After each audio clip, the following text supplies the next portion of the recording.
ఒక అందమైన కిచెన్లో టామీ టమాటా మరియు టోస్టీ బ్రెడ్ మంచి స్నేహితులుగా ఉండేవారు.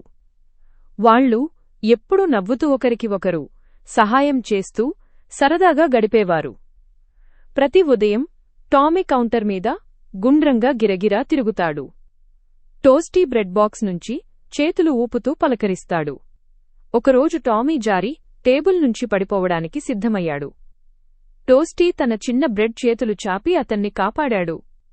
ధన్యవాదాలు టోస్టీ, టామీ అన్నాడు.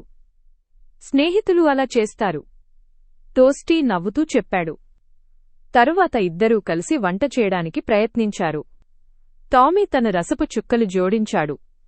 టోస్టీ తన మజాకా కదలికలతో అన్నీ కలిపాడు. కిచెన్ కొద్దిగా గందరగోళంగా అయినా వారు నవ్వుతూ శుభ్రం చేసుకున్నారు. సాయంత్రం ఇద్దరూ పసుపు రంగు సోఫా మీద కూర్చుని కిచెన్ లైట్లు చూస్తారు. ఈరోజు చాలా బాగుంది, టామీ అన్నాడు. నీతో ఉన్న ప్రతిరోజూ బాగానే ఉంటుంది, టోస్టీ అన్నాడు.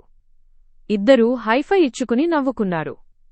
నీతి: స్నేహం అన్నది ఏ వంటకానికైనా అసలైన రుచికరమైన పదార్థం.